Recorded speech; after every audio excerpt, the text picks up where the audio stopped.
Washington was the most dangerous place in this country, and now, you know what? It's probably the safest place in our country. Everyone's starting to come here. The restaurants now you can't get in. Many of them closed because they couldn't open with crime. Everybody before me is happy what I'm doing. Most of you won't say that because you're radical left. The newspapers are so dishonest. The press is totally dishonest, but that's all right. We've gotten used to it. And we won in a landslide, so they obviously lost their power. I mean, it's impossible to imagine that when you get 97% negative stories, purposely negative stories, even though you've done 97% positive things, that you could win an election in a landslide, winning all seven. Think of it, all 7 swing states, winning by the popular vote by millions of votes. We had a fantastic. The best is your districts. Out of 3,000 districts, I guess we won 3,500. We won 2,750, and they won 500. And that's, to me, the best of all. And we had tremendous in every way, the election. And it's hard to believe you can do that when you have a corrupt media. But many of you are corrupt, and it's nothing we can do about it. But we keep winning, and we're going to keep winning. And this whole story on crime is incredible that the Democrats wouldn't be with us. So the mayor of Chicago, I watched him this morning, he said, Trump doesn't know what he's talking about. He only apprehended 9 people. Well, number one, that's false. It's thousands. We'll get into that. But more importantly than anything, we took guns away. We have some of the worst career professionals out of the country already. They've been taken out of the country, and some are in solid confinement because these were killers. We arrested some very bad people. And in the last 11 days, again, I hate to say it because it sounds so ridiculous, but in the last 11 days, we've had no murders. And that's the first time that's taken place in years, actually years. We always have a murder a week. They call it a murder a week. You come here from Iowa, you come here from Indiana, you come here from Idaho, because you're so proud of your country, you love your country, and then you get murdered. Your son gets murdered, your daughter gets murdered, you get murdered. See the media, you get murdered. Many of you have been mugged in Washington, you just don't want to talk about it. And I know that every time I do this with you, you almost everything, but every time I do this with you, people are saying to yourselves, he's right, and then you write a negative story. But we are doing an incredible job. The people behind me are amazing. We're working very well with the Washington police, as you know. The D.C. National Guard is unbelievable. We're also getting tremendous help from Secret Service. And we are at a point where Washington is booming again. People are pouring in like we haven't seen for years. Nobody wanted to come here. They didn't want to come here and get murdered. I have a friend of mine who is a very successful son. And I said, where is your son going to be this weekend? He said, he's going to Washington with his friends. I said, really? Yeah, he's wanted to do it for 4 years, but he couldn't do it because it was so unsafe. And he's a tough kid, too. It's so unsafe. And he ended up staying 3 nights, going out to restaurants all 3 nights. He said it was so beautiful, so peaceful, because all the criminals are either arrested or they're hiding. And we're finding the ones that are hiding. So I want to thank Pam Bondi. I want to thank our vice president. I want to thank everybody standing behind me. Because they are really, Gaddy, you've been unbelievable, by the way. They have done an unbelievable job. They're working 24 hours a day. And Washington, D.C. is now in great shape. I'm going to be working with Clark Construction, which is by far your biggest construction company. And we're going to also beautify Washington. We're going to rip down the broken medians, fix them. We're going to put asphalt on the roads. We're not ripping them apart like these stupid people do. They rip a road. They rip a road down to the dirt, and then they spend 5 years in building the new one, and then it starts settling. You know, the whole thing is so crazy. And they'll spend hundreds of millions of dollars on a road. I'll spend about $2, and it'll look better. So we're going to be replacing medians. We're going to be replacing much of the asphalt in the road, which in the city, which is in bad shape. We have great stripers. We have great contractors. But we have to let them do the thing. The Congress has said that they'll give us whatever money is needed to fix up the Capitol. This is the Capitol. And we're not going to spend a lot. It's going to go fast. And it will be spotless. And we want it spotless for the World Cup and for the Olympics. You saw the World Cup was here the other day. And come to think of it, there's your trophy for the World Cup. In fact, it's solid gold. That's actually solid gold, so heavy that some of the people in this room wouldn't be able to lift it up. I think what I'm going to do is place it right above the angel, right over there. That's solid gold, too. We're going to put it right up there. Look at that. There's a solid gold trophy. They know how to get to me, you know. I like the angel better, to be honest with you. So we're going to sign, and then we'll take a few questions, and we'll tell you how good a job we're doing. We want to go from here to other places, but I was telling some of the people that in a certain way, you really want to be asked to go. You know, I hate to barge in on a city and then be treated horribly by corrupt politicians and bad politicians, like a guy like Pritzker. He ought to spend more time in the gym, actually. This guy is a disaster. Gavin Newsom's a disaster.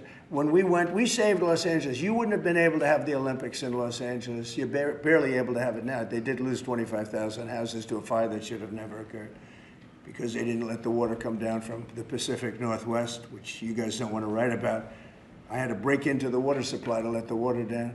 And even now, we want more. We can have much more. It's less than half of what should be coming in. I don't know, they have a political thing about it. It's like the craziest thing I've ever seen. But I don't like going to a town, a city, place, a state, and then be criticized by some corrupt or incompetent governor where crime is rampant. Like, take a look at D.C. Crime was rampant. It was at the all-time worst. It got really bad during the Biden 4 years. And then I have a mayor stand up and say how crime has reached a 30-year low. 30-year low. People are being killed left and right. And it's not a 30-year low. Think of it. So for 11 days, there's been no murders. The record goes back years where that's happened.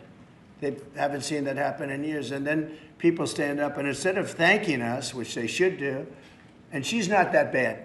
She's better than most. But, you know, you have people, I watched in Illinois, Chicago, Illinois is a disaster. I have property there. It's a disaster what's going on in Chicago.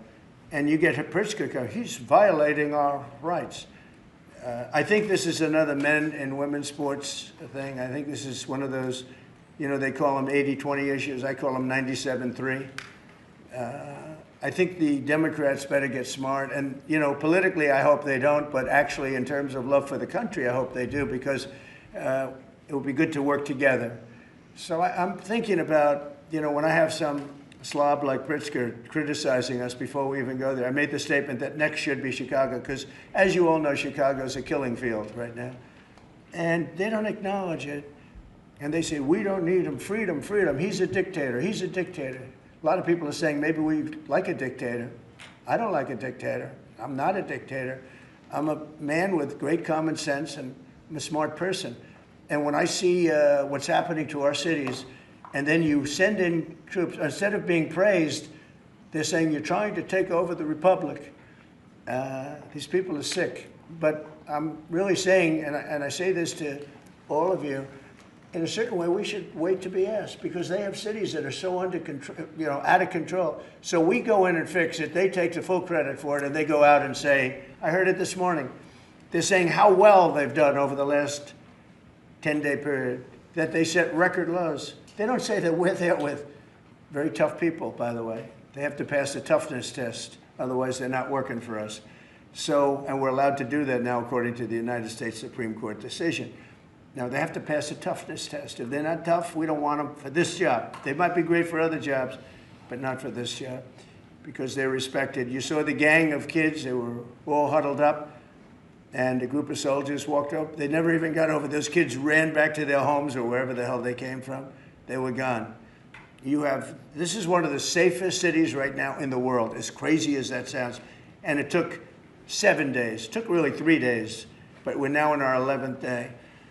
So I want to thank you. So we had all of these things, 439 illegal alien criminals have been removed, and we have 6 known gang members, some of the worst leaders of gangs anywhere in the country, MS-13 and Tren de Aragua.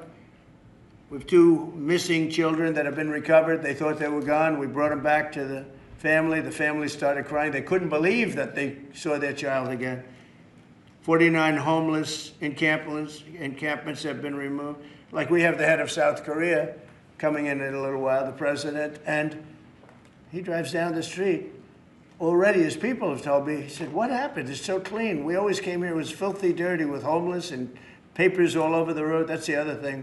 Those roads are swept immaculate, but they're going to be much better in a few months when we put a topping on them. They're going to look like they're brand new. We'll get rid of those rusty old medians that have been crashed into 1,000 times, and they don't fix them. They just let them, they lay them down on the road and they sit there for months. But we don't do that. We don't run things. We run things like we run this. We like clean, we like beautiful, and we like safe, and that's what we're getting.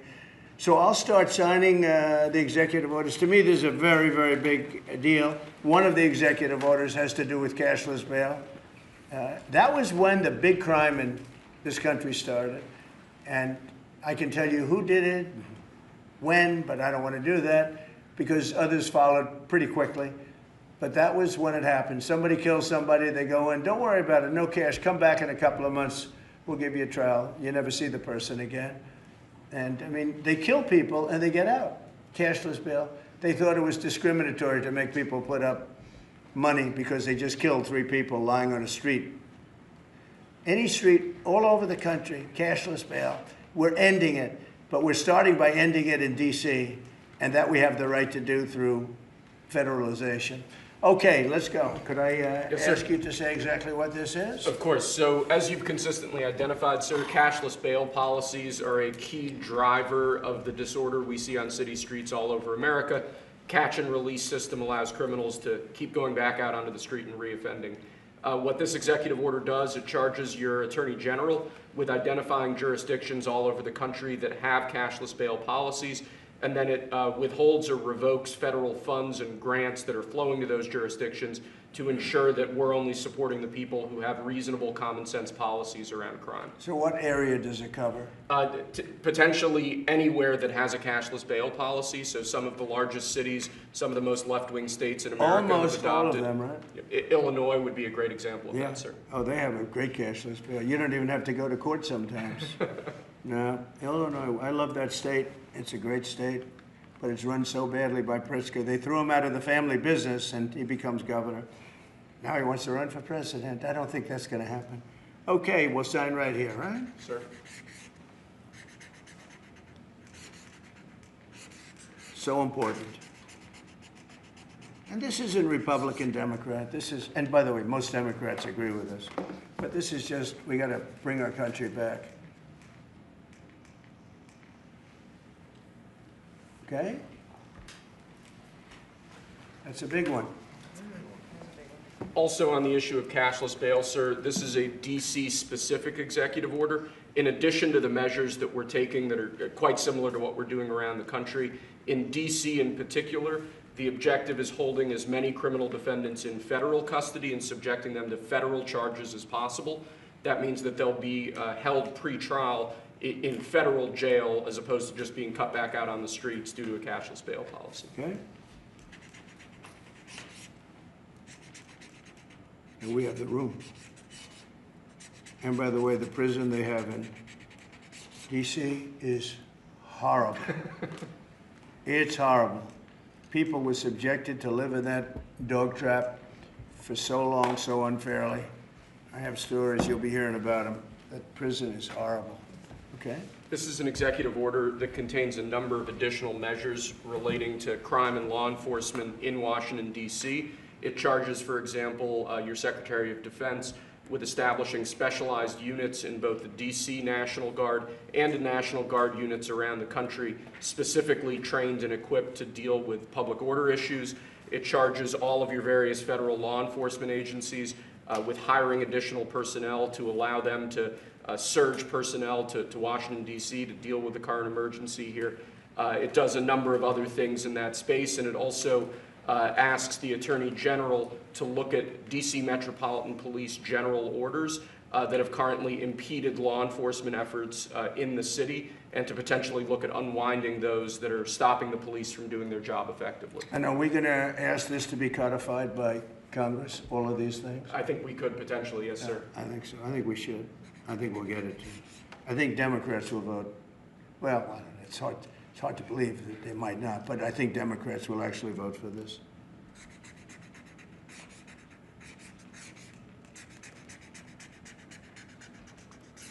There's no auto pen that can do that, right? Look at that, Pam. Is that a good signature?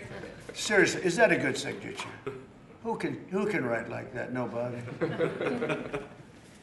I don't know. That's the other thing. I assume we're looking at the whole auto pen scam. Sir. Because the person that ran it said he spoke to it briefly twice about nothing. That means that all those pardons that he gave to some very bad people, very unpatriotic people, very evil people, it looks to me like those pardons are worthless. Because, number one, you shouldn't use an auto pen, very specifically. But if you do, it has to be a very good reason. And they have to know that the president wanted it. The president didn't want this. The president didn't know he was alive, okay? He never approved any of this stuff. He wasn't for open borders and all the other things. He was never for open borders. I've known Biden a long time. He was never very sharp, but he was never in favor of open borders and all of the other things he did to destroy our country. Let's go. Lastly, sir, this is an executive order on flag burning. It charges your attorney general. Would you listen to this? This is very important. Flag burning. All over the country, they're burning flags. All over the world, they burn the American flag. And as you know, through a very sad court, I guess it was a 5-4 decision, they called it freedom of speech. But there's another reason, which is perhaps much more important. It's called death. Because what happens when you burn a flag is the area goes crazy. If you have hundreds of people, they go crazy. You can do other things. You can burn this piece of paper. But when you burn the American flag, it incites riots at levels that we've never seen before. People go crazy. In a way, both ways. There are some that are going crazy for doing it. There are others that are angry about them doing it. Do you want to discuss that? Sure. So what the executive order does, sir, it charges your Department of Justice with investigating instances of flag burning, and then where there's evidence of criminal activity, where prosecution wouldn't fall afoul of the First Amendment, and instructs the Department of Justice to prosecute those who are engaged in these instances of flag burning. And what the penalty is going to be, if you burn a flag, you get 1 year in jail. No early exits, no nothing. You get 1 year in jail. If you burn a flag, you get, and what it does is incite to riot. I hope they use that language, by the way. Did they? Yeah, incitement is incite to riot. And you burn a flag, you get 1 year in jail. You don't get 10 years, you don't get 1 month. You get 1 year in jail, and it goes on your record.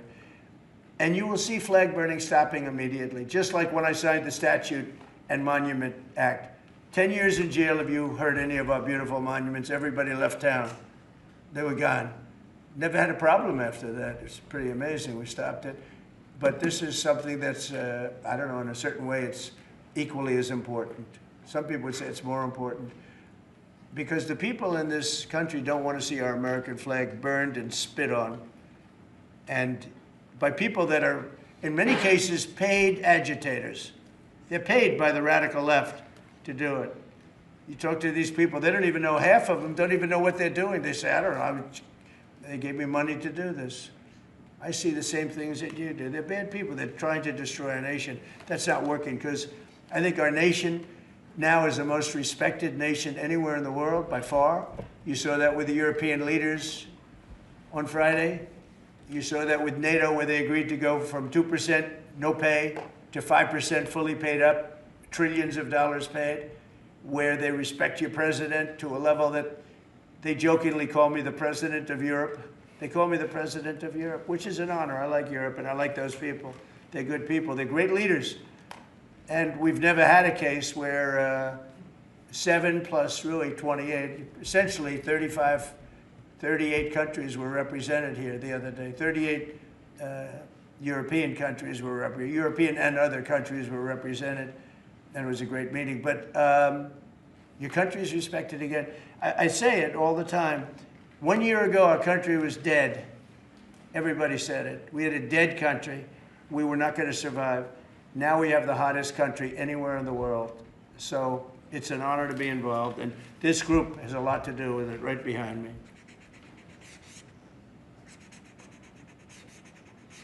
Does anybody behind me have anything? Pam, would you like to say something? Sure, President. Thank you for keeping D.C. safe. You know, just a couple examples of a mother, a single mom, whose house was burglarized, and the defendant got out on cashless bail, went back the next night and burglarized her house again. That's why this is so important. A man got in a fight with another guy. He had a gun. He was let out. Next night, he got out, went back, and killed him. So that's why it's so important, President, what you're doing. And thank you for protecting the American flag. And we'll do that without running afoul of the First Amendment as well. And President, I think I think Gaddy Serralta had something he wanted to give you on behalf of all the law enforcement who are out there every single night. Yes. Thank you for putting me in charge of this surge as the Director of the United States Marshal Service. It's the oldest law enforcement agency. It was created in 1789. So on behalf of all the federal law enforcement agencies that we're working with and those that have yet to join the team, we thought it was only appropriate to present you with an honorary United States Marshal Service badge. And this badge comes with this little item right here, which is a handcuff key, Mr. President, because you continue through your policies and your efforts with your staff to unhandcuff law enforcement officers all over this nation. And I can tell you personally that they thank you for that. Thank you. That's beautiful. You can continue unhandcuffing law enforcement. That's a very great honor. I'll save that and put it someplace up, which is important. Thank you very much, Gary. I appreciate it. Thank you very much. Really nice. Thank you. That's very nice. Thank you. Well, we love those people. They're brave and they love our country and they don't want to see it. Do you know how many people volunteered for this job? And before I ask the VP to say a few words, because he feels very strongly about it, I think it's very important, Pam, that when we do this, that a state they come and ask us. I mean, I see Pritzker saying, we don't want them. In the meantime, his city is being shot to hell. And they do that politically. And they probably do want it. If we didn't go to Los Angeles, you would literally have had to call off the Olympics. It was so bad. And the sheriff and the law enforcement people, but the sheriff said, and he came out very strongly, he said, if we didn't have these people, we were not able to control it. Now, 4 days later, after we had it totally under control, we did that quickly. He changed his tune a little bit. Well, I think we could have done it, you know. They were dead. If we didn't send in the troops, Los Angeles was dead, the Olympics was gone, the World Cup was gone, everything was gone. We did a great job. And Newsom, he's an incompetent governor. But I think people should want us to be there because otherwise all they'll do is complain as we do our job. So we'll have to think about that, okay? We go in, like in Washington, we go in and the people that are here that have been doing, I don't want to say terrible because she happens, she's a nice woman, I guess. I don't care about if she's nice, I really don't care. I want her to do, I'd rather have her be horrible but do the job. But we come into Washington and we have the 11 best days they've had here in 2 centuries. I mean, they've never seen anything like it. Let's go 2 decades. In over 20 years, they haven't seen anything like what happened. And now they're out there saying, we don't have crime in Washington. Well, that's true. For 11 days, you don't have crime. But before that, everybody was getting hit and mugged, and you people could not walk to your office without security. That's how unsafe it was. So I think we should really let them have their city, let their city go to hell, and when they come and beg us to help. The only problem is we want to save it for the people, because the people want us there. The people here, 95% of the people here want us. The real people, not the people you find on, I don't know where you find these people. You have one person that has a broken nose, where'd you get it? Well, I was mugged, good. Do you want to see Trump here with, no, I don't want. A woman has a broken nose. She got mugged. But she's saying she doesn't want any protection. It's all made up fake news. It's just fake news. I don't know where you find these people. Anyway, would you say a couple of words, please? And then I'm going to ask JD to say something. You have done an unbelievable job in a short period of time. Thank you, Mr. President. Highly recommended by you-know-who, right? Yes, sir. Do you want to say his name? Mr. Youngkin, Governor Yes, sir. Youngkin. Yes, sir. We stole you from He Governor called Youngkin. me. That's right. He called me. Glenn Youngkin called, and he said, "I have somebody who's really fantastic." And based on that recommendation, here you are. You've done a fantastic job. I appreciate it. Thank you, Mr. President. Thank you. Go ahead. The men and women of the Metropolitan Police Department are back. They enjoy doing their job again. They feel the ability to go out and be law enforcement officers. They feel that they're connected to their communities again. They are making a difference. Thanks to you, Mr. President, and our federal task force, you are making DC safe once again. Thank you, sir. It's going to get better and better. 89%. I said, really? Who are the 11%? Okay? There's no crime. JD, please. Yes, sir. Well, thanks, Mr. President. Thanks to the incredible team here. You know, I want to echo something the President said, where you say there haven't been murders in a couple of weeks in D.C., and it doesn't sound good, but then you talk to local law enforcement, and I didn't realize this, that this town averaged one murder every other day for the last 20, 30 years, which means that in 2 short weeks, the President and the team have saved 6 or 7 lives, people who would have been killed on the streets of D.C., who are now living, breathing, spending time with their families, because the President had the willpower to say, no more. We're not going to give the streets of D.C. over to vagrants and robbers and murderers. And the last point I want to make, sir, to your point about we want people to welcome us, to ask us, because look at Governor Pritzker in Illinois, or Governor Newsom in Los Angeles, or Governor Moore in Maryland. They are angrier about the fact that the President of the United States is offering to help them get their crime under control than they are about the fact that murderers are running roughshod over their cities and have been for decades. Why are Democrat governors angrier about federal law enforcement helping clean up their streets than they are about the fact that those streets need to be cleaned up to begin with? It shows a real sickness in the head. And I agree with the President of the United States. I think most Democrats, rank and file, nobody likes crime. Republicans don't like crime. Democrats don't like crime. Independents don't like crime. Why are Democratic governors doing everything in their power to make crime easier to do in their cities? It doesn't make an ounce of sense to me. But, Mr. President, I appreciate you being willing to help, and I hope these governors take you up on the offer, because we should clean up all of America's streets. It's the right of every American to live in safety and comfort in their community. And we've got the people to do it. They're signing up like they've never signed up before. Our military, as you know, during the campaign, nobody was signing up. We were way short of their goal, we were understaffed. Nobody wanted to be in the military. Nobody wanted to be a policeman. Nobody wanted to be a fireman. They didn't want anything to do with the country. We had an incompetent, grossly incompetent president who, frankly, should not have been there.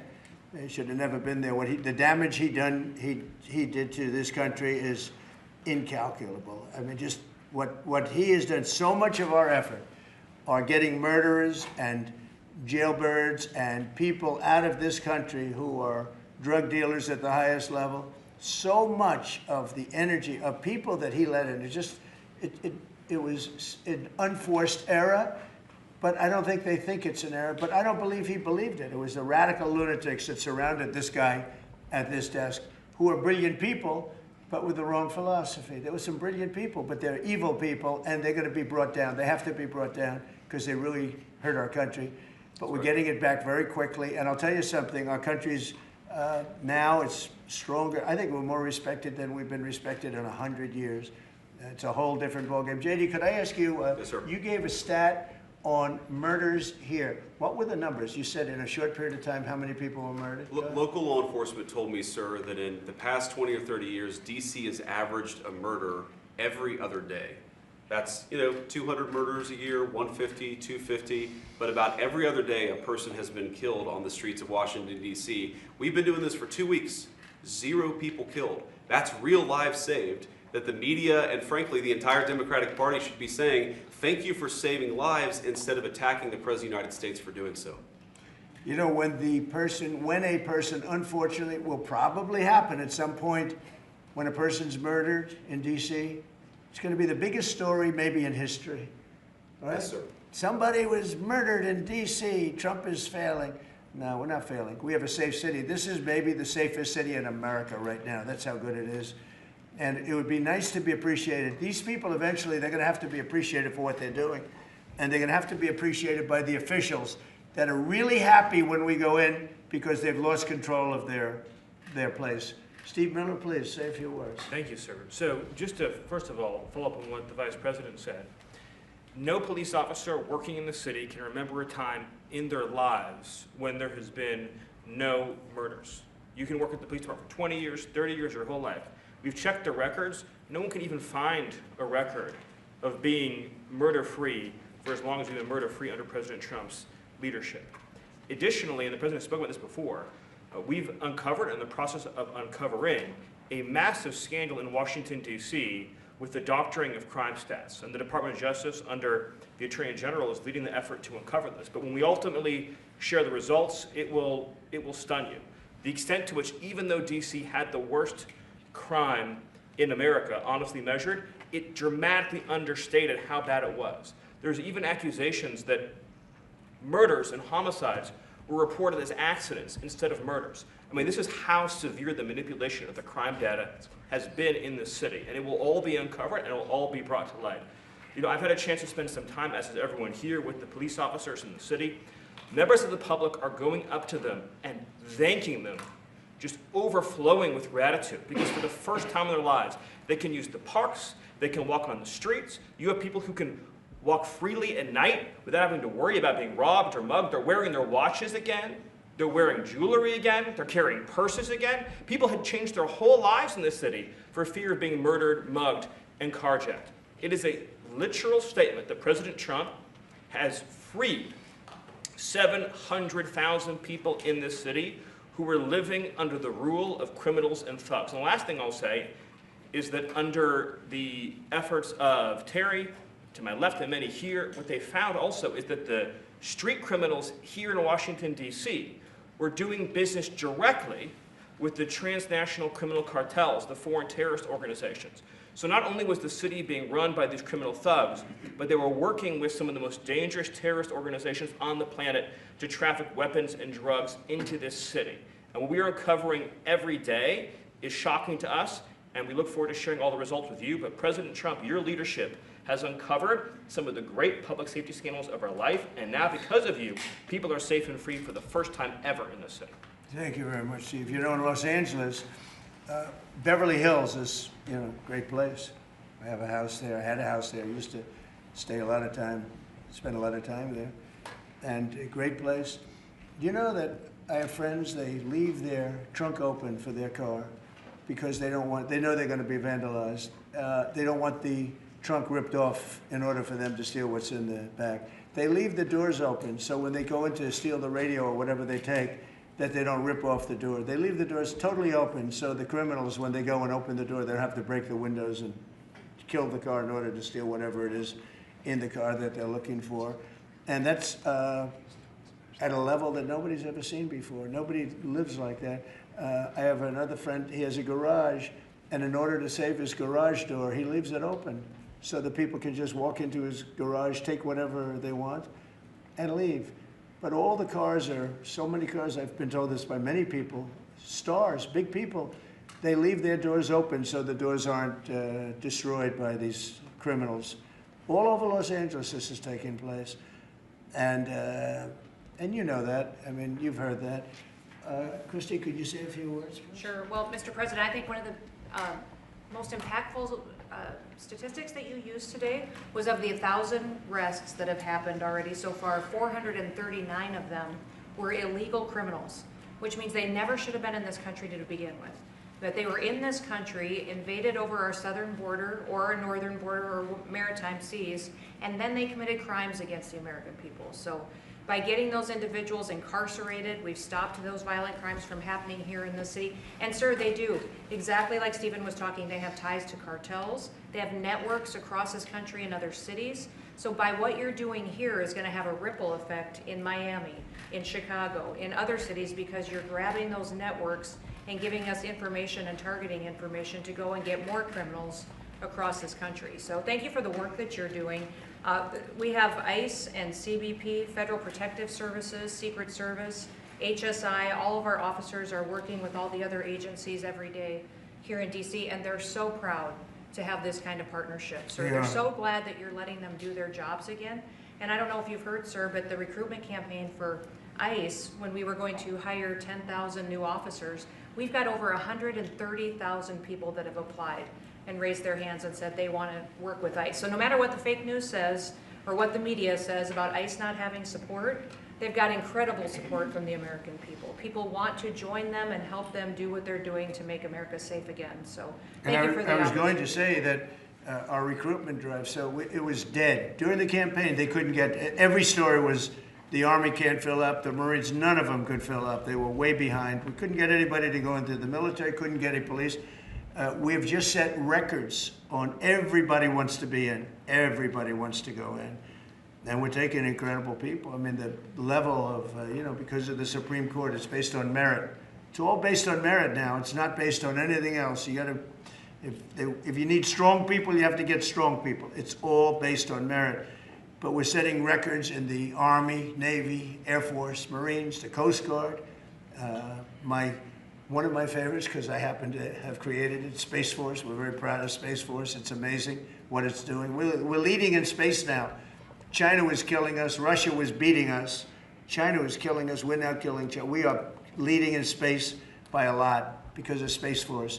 So we're very proud. But everybody wants to go in. We went from not, and you know how bad that is for the spirit when every story that you were writing a year ago was that nobody wants to go into the military anymore. And if you're in the military, you know how deflating that is? You go and be a family. Nobody wants a job that you have. Well, now it's the opposite. Everybody wants to be there. And that includes police and fire and everything else. You're doing a good job. Thank you, sir. You stopping a lot of wars? just the presidents we're stopping. We've stopped 7 wars, and really the number is actually 10. We're not including a couple, and we're not including in there the what we did with Iran, stopping their nuclear play. They would have had within a month or two, they would have had a nice big nuclear weapon to use. That's not going to happen. That won't happen. Pete, go ahead, please. Yes, sir.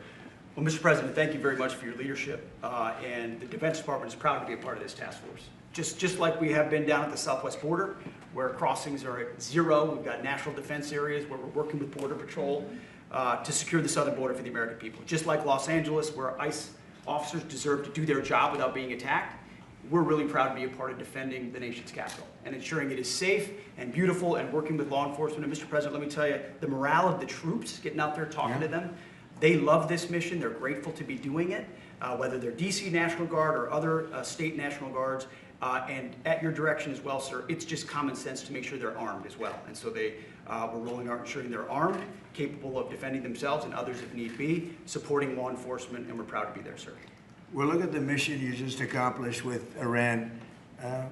36 hours back and forth, flawless. Every bomb hit its target. They went right down those chutes, dark at night, no moon, no nothing.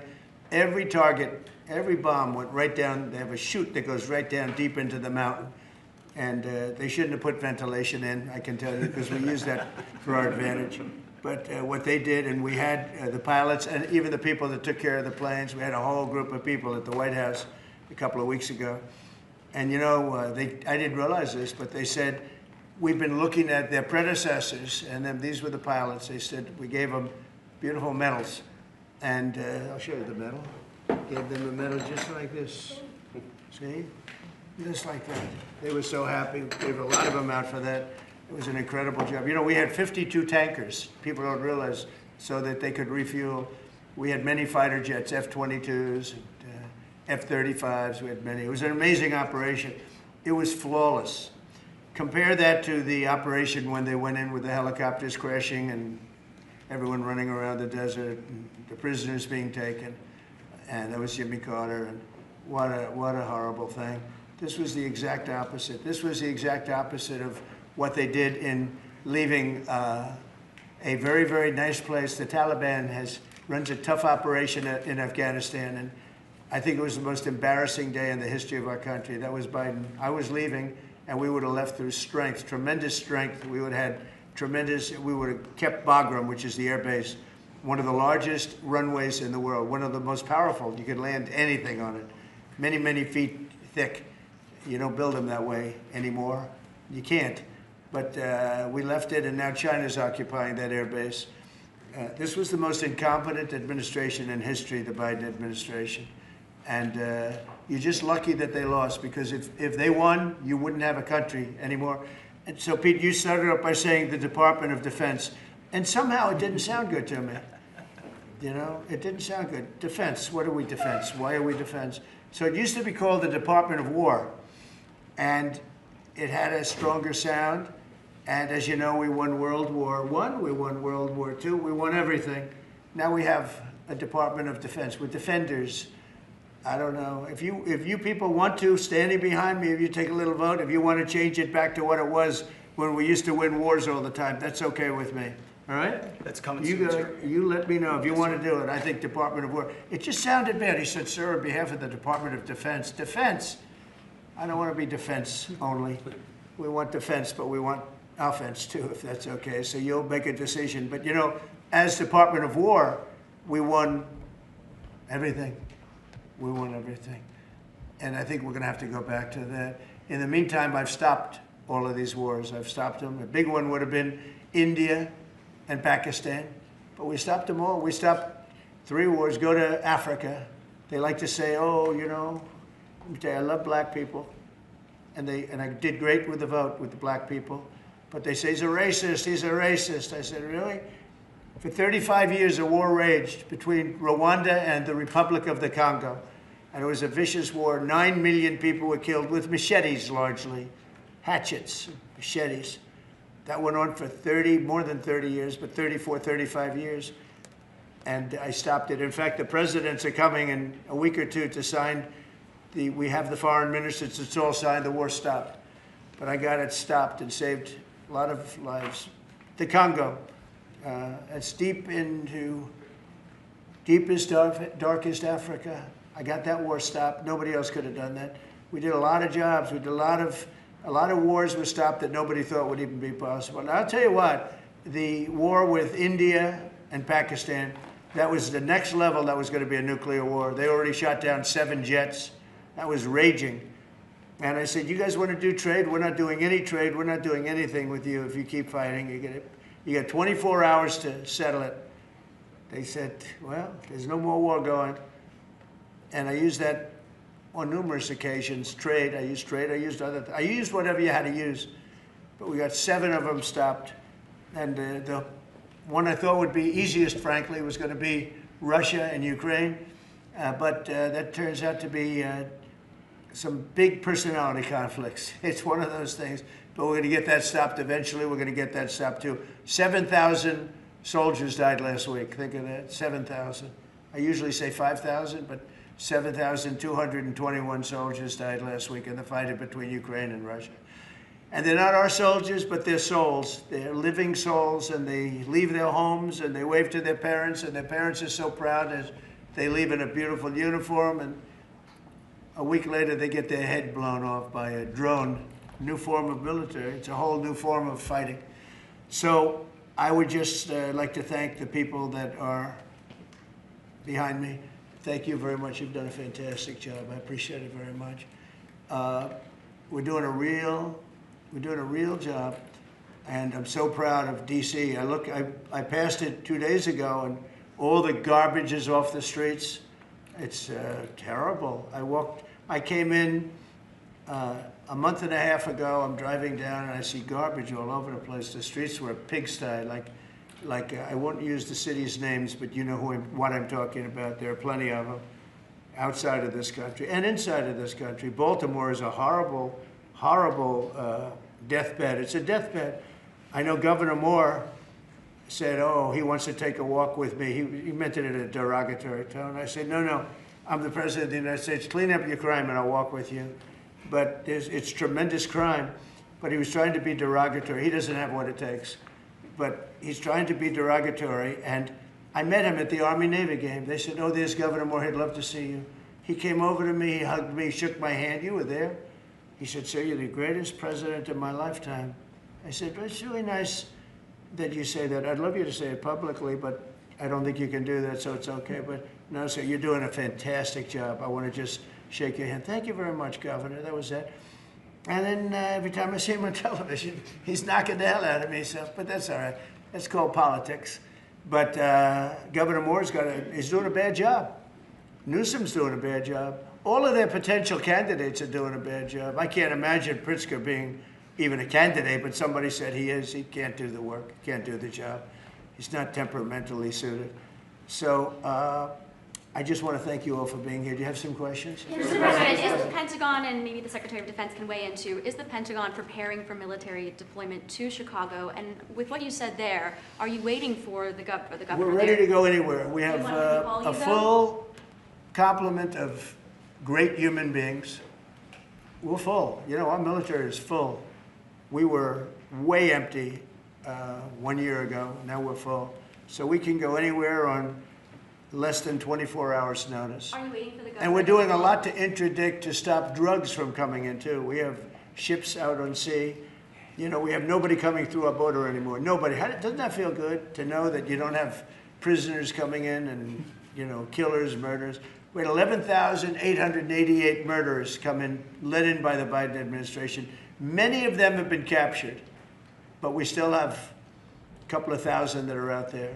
Some of them, 50% of them killed more than one person, okay? But a lot of them have been captured.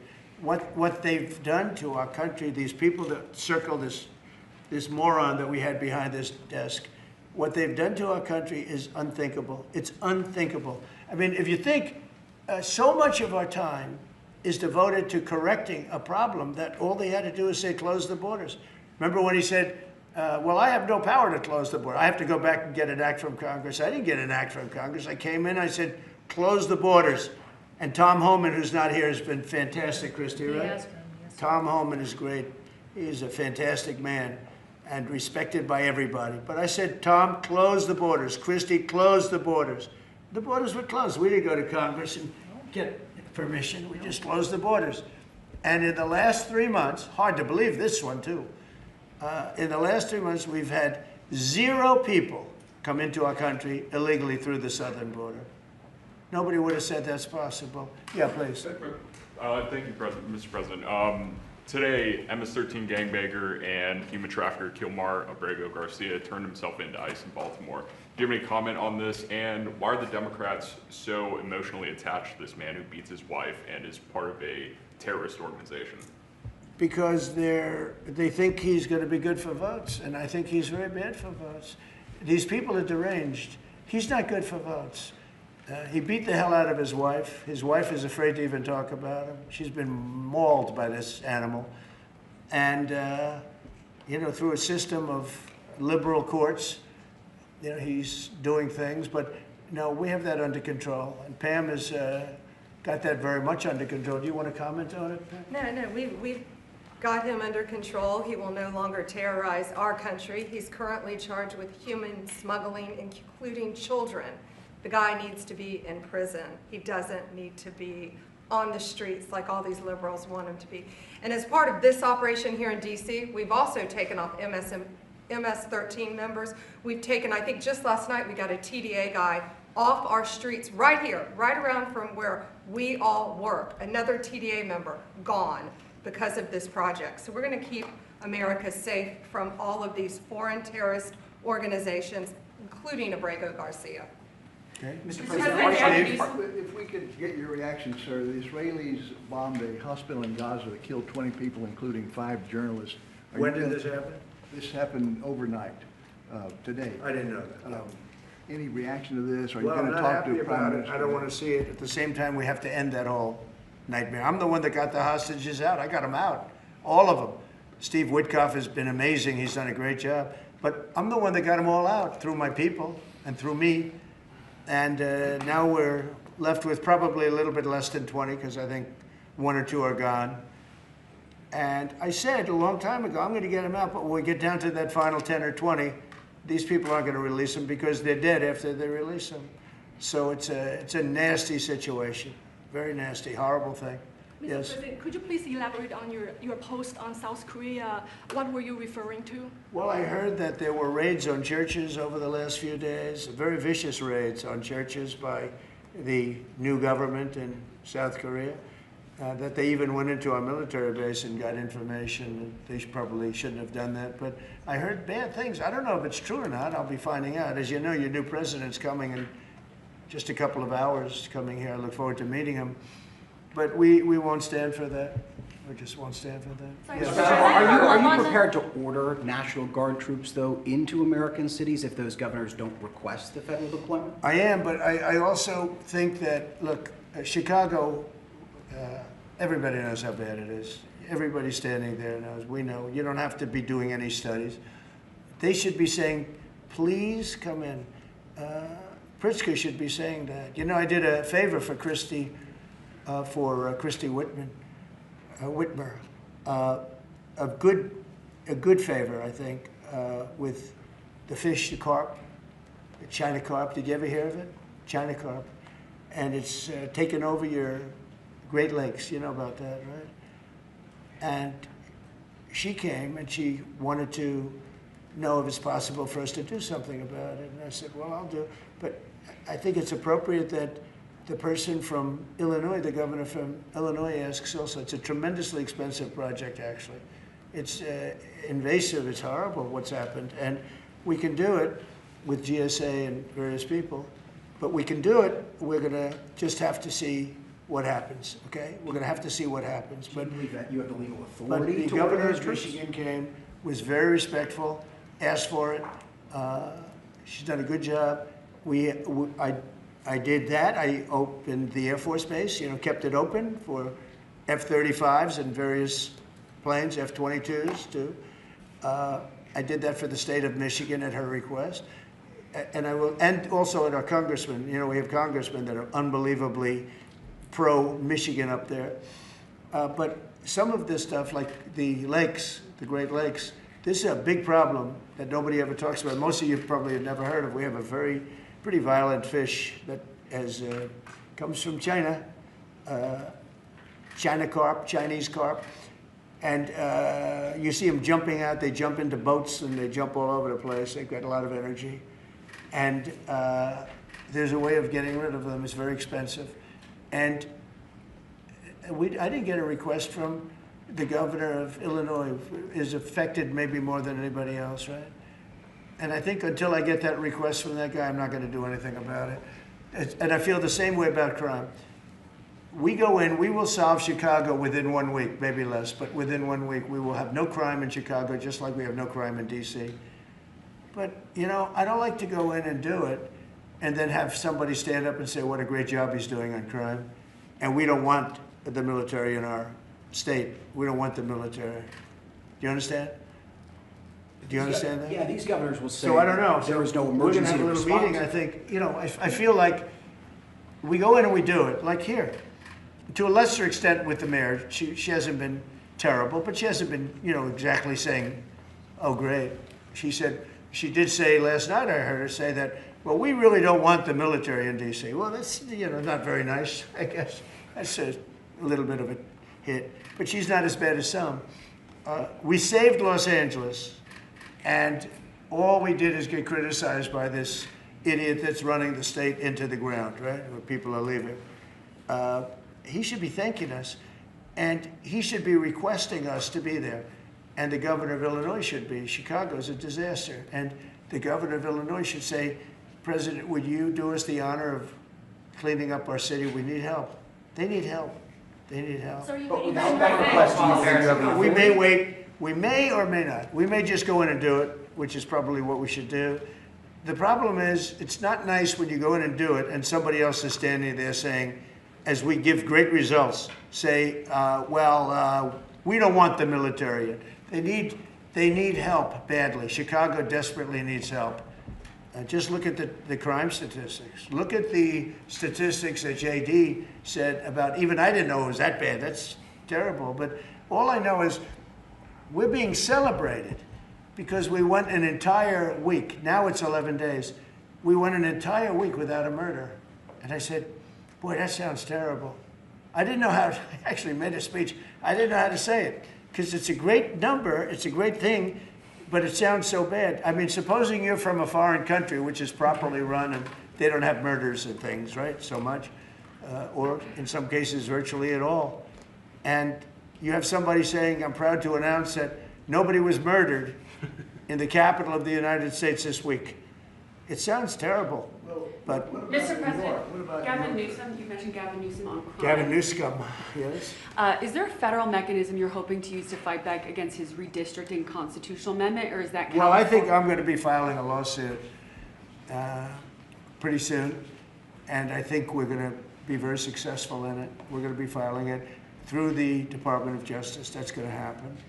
And we're also going to be filing a lawsuit on blue slipping. You know, blue slips make it impossible for me as president to appoint a judge or a U.S. attorney because they have a gentleman's agreement. It's nothing memorialized. It's a gentleman's agreement that's about 100 years old, where if you have a president like a Republican and if you have a Democrat senator, that senator can stop you from appointing a judge or a U.S. attorney in particular. Those are the two, I guess anything, but those are the two that are very important. So we have numerous states where we have unbelievable people. Now, Jay Clayton was just approved in the Southern District, but he was so good.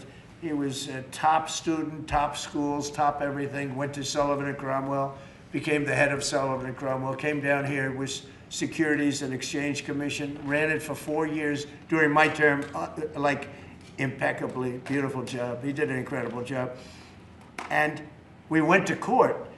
And the judges, Democrat judges, voted that he could. That's the only way you get by it. But generally speaking, you can't do that because you'll have judges from the other party. So Jay Clayton just got approved, and he's in. But he didn't get approved by the senators. He got approved by the court system in New York, which was a great thing. And I had a big victory in New York, I might add. I saved myself $500 million with a fake, corrupt attorney general, a really corrupt person with a corrupt judge who was disgraceful, and they're being mauled right now by everybody. It's so corrupt, and it kept business out of New York, stuff like that. But the appellate division vacated all of that stuff that you read about, and we're going to do a big number on that whole thing. You can't have a corrupt court system. You can't have that. You have to have borders, and you have to have a free press. Otherwise, you don't have a country. But you'll be hearing about the blue slipping, because if you have not, you don't need two senators. You just need one Democrat senator with a Republican. The only person that I can get approved are Democrats or maybe weak Republicans, but we don't want that. But the only person I will be able to get approved in any of those states where you have a Democrat I can't get a U.S. attorney. I can only get a Democrat U.S. attorney. And this is based on an old custom. It's not based on law, and I think it's unconstitutional, and I'll probably be filing a suit on that pretty soon. Yeah, please. During the campaign, you called Kamala Harris a communist, but the Biden-Harris administration, they never called for nationalizing a private company with the federal government like you're proposing with Intel. What do you say to some who say this is a bit hypocritical, and is this the new way of doing industrial policy? Yeah, sure it is. I want to try and get as much as I can. If people come in and they need something, as an example, as a real estate person, if I have an agreement and I have any form of a stopgap where I can stop somebody from doing something, right? I have a covenant in an agreement, and they come to me and they say, would like to do something, but you have us restricted. If I do that, they usually have to pay. Now, in the case of Intel, it was interesting, but I hope I'm going to have many more cases like it. Intel came in. I met with the gentleman. I had a lot of respect for him. He came in under a little bit of a cloud. I liked his story. I thought he was good. I think he really means to do a good job with Intel. I said, I'd like to ask whether or not you'd give, because the story, a lot of people said I invested in Intel. I didn't invest, but I invest my heart in it and my soul because I want the country to be strong. But I said, I'd like you to give 10% of Intel to the United States of America. Not to me, to the United States of America. And I said, if you have them as a partner, you have the United States as a partner, I think that would be a very good thing for Intel. And he thought about it, a little bit different, and he said, I like that idea very much. We have a deal. And I just made $10 billion or $11 billion for the United States of America. And yeah, there will be other cases. If I have that opportunity again, I would do that. And then, you know, you do have stupid people say, oh, that's a shame. It's not a shame. It's called business. If somebody's willing to give you 10% of a company and you're not paying for it, and I will tell you, with a company like Intel, as you know, it's had difficulty. I want them to do well. I want them to do well anyway, but I want them to do well in particular now. But isn't public ownership of a private company a new way of doing business in the business of the United States? Isn't that what you were sort of rejecting? So are tariffs. So, as you know, the stock market went up almost 1,000 points on Friday. And it went up not because of this very, I think, terrible, hello, who's that? Who is that back there? All right, get out of the room. It went up because of something much different. It went up because it was announced, CBO announced the numbers, and as you know, they gave no credit to tariffs. They said they made a mistake, that the trade deficit will be reduced because of Trump's tariffs, will be reduced by $4 trillion, right? Is that what they said, right? They said $4 trillion, and the market went up like a rocket ship because the tariffs are good. Well, tariffs aren't that usual. If the 7 wars I stopped, 4 of them were because of the fact that I had tariffs and trade. And I was able to say, well, if you do this, if you go fight and if you want to kill everybody, that's okay. But I'm going to charge you each 100% tariff when you trade with us. You know what? They all gave up. I stopped 7 wars. Numerous of them was because of tariffs. So, you know, you never knew the word tariff. It didn't exist really, essentially, in this country until actually in the 1870s up till 1913 it existed. And we were the richest country. We were richer then, proportionately, than at any time in the history of our country. And then, stupidly, in 1913, they said, let's go to the income tax way of life. Let the people pay instead of foreign countries. No. We're taking in trillions of dollars in tariffs, and we're stopping wars because of tariffs. So that's not so normal either. But you know what? Other countries did it to us, and now we're doing it to other countries. You rolled out boots on the ground in Ukraine, but how would air support as part of a security guarantee be any different? Those U.S. Well, you airmen... really went from one question to the next. You go from one. I expected him to at least challenge me a little bit. Now we're talking about boots on the ground. But U.S. air assets over the skies of Ukraine as part of a security guarantee, wouldn't those U.S. airmen also be well, in you danger? don't know what security guarantee is because we haven't even discussed the specifics of it. And we'll see. Number one, Europe is going to give them significant security guarantees, and they should because they're right there. But we'll be involved from the standpoint of backup. We're going to help them. And I think if we get a deal, and I think we will, but if we get a deal, you're not going to, I don't believe you're going to have much of a problem. But we'll back it up because I want to stop seeing people being killed. You know, when Biden was here, he gave $350 billion. You know this from covering business. $350 billion to Ukraine. I said that Zelensky's the greatest salesman I think I've ever met, better than P.T. Barnum, because he'd come to the country, he'd walk out with $50 billion every time. He actually came here once, he walked out with $100 billion. We're up to $350 billion. I got $1 trillion worth of rare earth that we have from the country because I felt badly for our taxpayer, but I did something else at the NATO meeting. They are wealthy countries, but they weren't paying, and we don't pay any money to Ukraine anymore. Do you know that? In fact, it's the opposite. They request through NATO, we deal with NATO. We don't deal really with Ukraine. NATO requests missiles. They want Patriots. They want missiles. We give the missiles to NATO. NATO pays us in full and does what they want. I mean, I think they give them mostly to, they can do other things with them too because we're dealing with NATO. We pay no money to Ukraine. We gave $350 billion to Ukraine. You know, if we didn't give that kind of money, and I was the one that gave the javelins, if you remember. I gave the javelins. They were very effective. They say Obama gave sheets and Trump gave javelins. They were very effective with those tanks right at the beginning. But you would have never had a war if I were president. You would have never had a war. Just to finish, we spend no money on Ukraine anymore. We were getting fleeced by a president that didn't know what he was doing. To be honest, I don't blame Ukraine. I mean, if they come and ask for $100 billion, then they get it. But we were in for $350 billion. Now, we make money. I don't want to make money on Ukraine. I want the war to end because I want to save all those lives. I want to just save. But just so you understand, we're no longer losing money on that thing. We were losing money hand over fist. And now we don't lose any money. Now we sell weapons to NATO. Because NATO agreed, because of me, to go to 5%.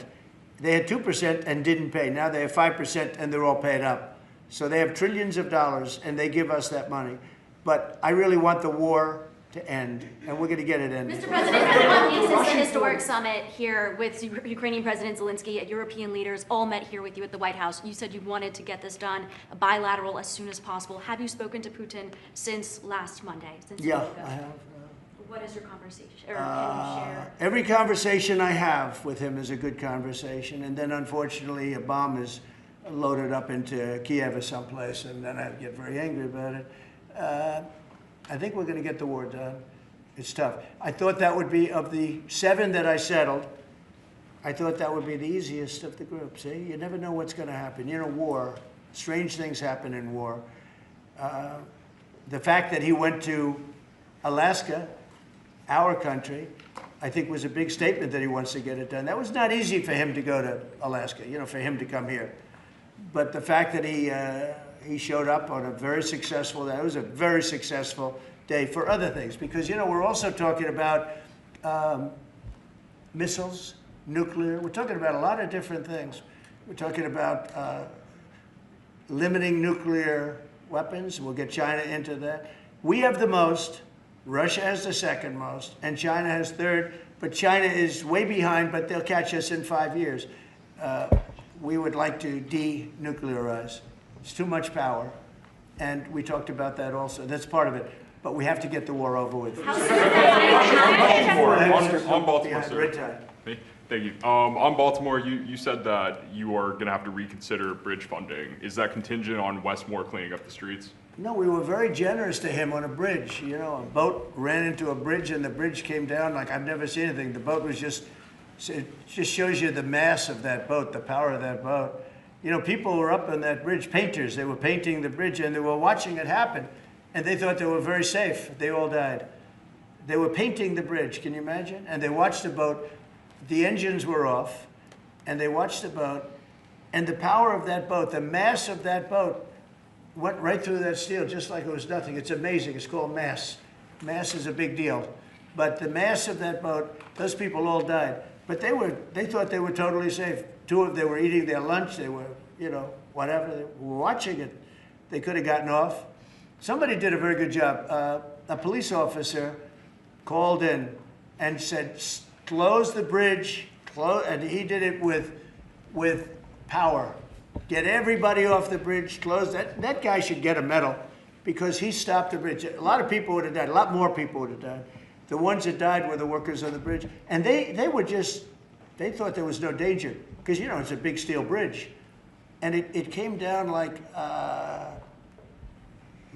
toothpicks. It was incredible to watch that. It was just, and they died. They all died. But that police officer, again, the police do a great job. The police officer did an amazing job. And I heard the tapes. He would say, get everybody off. Most people wouldn't have said that.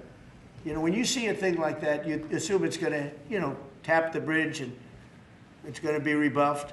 The thing just came down. I've never seen anything like it. So he did a good job. In fact, I think we should get him in for a medal.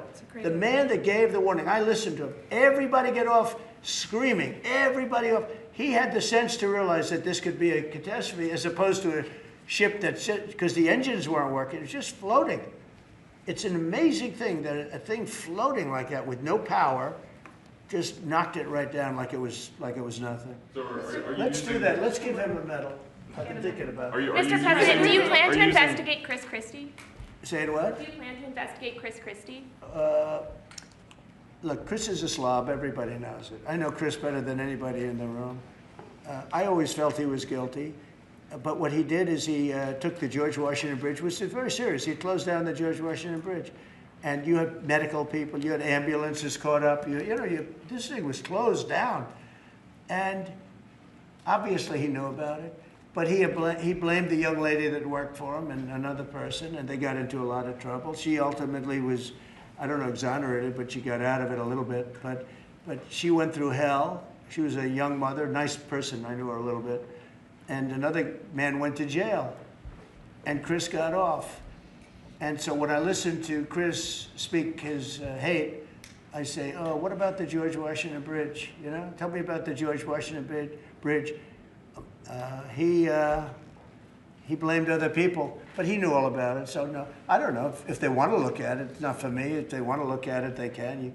You could ask Pam. I think we have other things to do, but I always thought he got away with murder. Mr. President, do you plan to make an endorsement in the Texas Senate race between Ken Paxton and John Cornyn? Well, I'll make up my mind. I like them both. The worst situation I have is when I have two people that I get along with well. I hate it. And they all want the endorsement. You know, I'm almost 100% of the people I endorse win. It's a great honor. And I got, as you know, I got the largest vote in the history of Texas by far. Nobody's ever gotten more votes in the last election. I think in all the elections, the 3 elections. But they like me in Texas. So people are waiting for me. But I'd rather not comment on it right now. I like both guys. They're both friends of mine. And they're both good and very different. There's some talk among congressional Republicans about another reconciliation bill. Where do you fall on that, and what would you like to prioritize? Well, I don't want to do cutting. I want to save all the different things. I'm going to cut things that are unnecessary, but the one thing I said, and I gave my word, we're not going to hurt anybody on Medicaid, Medicare, or Social Security. And in fact, we're doing great on Social Security. We found 300,000 illegals on Social Security. We got them out. And, you know, things like that make Social Security very, very strong. So no, I am very big into certain things, and one of those 3, you could say 3 of those things are Medicare, Medicaid, Social Security. We're going to protect it, and so we'll see how everything works out. If we're talking about rescissions on other things, I'm always open to cost cutting. If we can cost cut, I like it, but nothing's going to happen to medical. We have something coming up, favored nations, where I'm going to be reducing drug prices by 1,500% where a pill that sells in Germany for $10 costs $150 here because of the bad press. And I was all set to do it, and then we had the COVID come up, and I had to focus on that because we had the greatest economy in history my first term. I will tell you that we are going to be doing numbers on the cost of drugs in this country that I'm not talking about a 20% decrease, which would be great. I'm talking about 1,000% decrease. We're talking about where a product would sell for $80 in Germany and $1,300 here. We're not going to do that. We were subsidizing the entire world, and we're not doing it anymore. I informed the drug companies. I informed the world. And if the world wants to, if countries in the world don't want to go along, then I'm going to put tariffs on those countries, and we'll make more money. But they have to go along with it. So this is moving along rapidly. Dr. Oz is in charge, Bobby's group, and they're doing very well. And we're getting great cooperation from the drug, because the drug companies know it's unfair. You know, for years they'd say, well, we had to do research, and we had to do. I said, I don't care. You had to do research for these other countries also. They are ready to go, and I'm ready to go. And you know, if I pull that off, there's no way a Republican will lose an election. There's no way. All right, one more question. Steve. On Ukraine, Mr. President. Steve. Back to Ukraine. Watch this guy. He's the nicest guy I know, and he asks the most vicious questions. Why do you think President Putin is so reluctant to meet with President Zelensky? Because he doesn't like him. He doesn't like him. You know, they don't like. I have people I don't like. I don't like to meet with them. Sometimes they do like to meet with people I don't like. So how do you get them together? They don't like each other, really. And if we had a real president instead of a guy that got in there with a fraudulent election, if we had a real president, that war would have never happened. Putin actually said, if Trump were president, it wouldn't have happened. Happened for a lot of reasons. Happened because of Afghanistan. When he saw how incompetent Milley was and all these guys were, I think he said, wow, this might be it. Because it was the apple of his eye. It would have never happened if I were president. Mr. President, you have built a relationship with Russian leaders and also North Korean leaders. As they are getting closer, how would that affect your diplomat diplomatic approach? Well, I have very good relationships with Kim Jong-un, North Korea. I mean, a lot of people would say, oh, that's terrible. No, it's good. In fact, someday I'll see him. I look forward to seeing him. He was very good with me. We had 2 meetings. We had 2 summits. We got along great. I know him better than you do. I know him better than anybody, almost, other than his sister. His sister knows him pretty well. No, I know him well, and I got along with him. You know, I'm not supposed to say I really like him a lot, because if I do that, I get killed in the fake news media. But I got along with him very well, and we had no problem. If at the time Hillary Clinton won the election, you would have had a nuclear war. You would have had a nuclear war. We're not going to have a nuclear war. Once that happens, it's over. We're not going to have a nuclear war. No, but Kim Jong-un will meet at some point. I look forward to it, actually. But do you notice that since I came into office, you haven't had a problem with him? Hasn't been, you know, he tests lots of rockets. He does have great capability, I will say that. But I think a lot of good things are happening for our country, a lot of really good things. And the thing we're here today to talk about is crime, and specifically in D.C. I am so proud of what these people, every one of them, what they've done in D.C., because to literally stop crime on a button. I'd walk down that street right now. If I were, friends of mine are going out to dinner now. They haven't gone out to dinner in 4 years. They were afraid, they were petrified. Half the restaurants closed because nobody could go because they're afraid to go outside. Now those restaurants are open, and new restaurants are opening up. It's like a boom town. It's a great thing to see, and I'm very proud of the people behind me. Thank you very much, everybody. Thank you, President. Thank you, guys. Thank you, guys. Thank you, guys. Thank you. Thank you.